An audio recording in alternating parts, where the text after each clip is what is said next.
Europe and Japan have negative interest rates already. How's that going? Until recently, private banks in the European Union have accepted lower profits instead of passing along negative interest rates. That's beginning to change.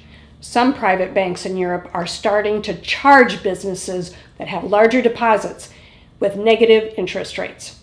To date, they have not yet started charging small businesses and consumers. You may have even heard that in Denmark, some banks are granting mortgages with a slightly negative interest rate. But before you get too excited, you should know that these banks have increased their other fees on the borrower. The result is that after fees, the borrower still owes some money on top of the principal to the bank. So what can you do to cope if your bank starts charging you fees or negative interest rates on your deposits? One way to cope would be to take your money out of the bank and store it yourself.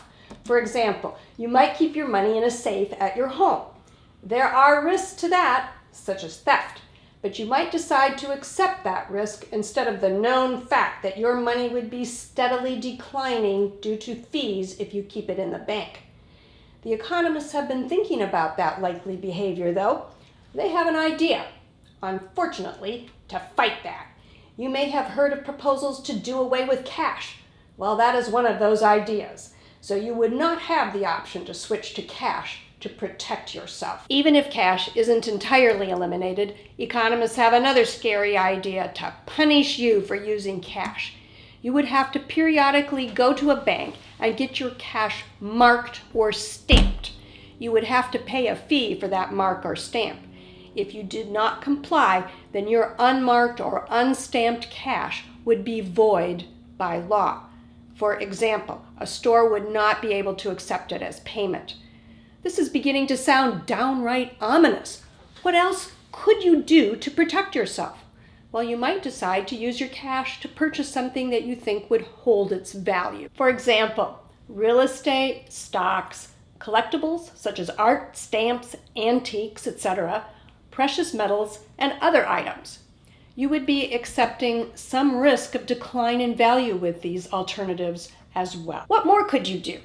For the average person, negative interest rates would probably encourage you to stock up on things. You know you need to buy X amount of laundry detergent over the next year. Instead of buying it each month as you consume it, you might decide to purchase a 1-year supply right now. Why? If interest rates are negative by 5% per year, putting $1 in the bank now would leave you with only 95 cents in a year. So you might decide that you would be better off economically to buy in advance. Many economists are hoping you would do just that, as they think that would increase economic activity. However, that's the theory. It hasn't always played out like that in real life. In Japan, for example, this scenario has encouraged just the opposite behavior.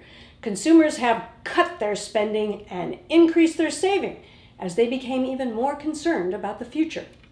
If you are trying to save for a house, your retirement, your children's education, and other goals, you need to pay attention to the news about negative interest rates.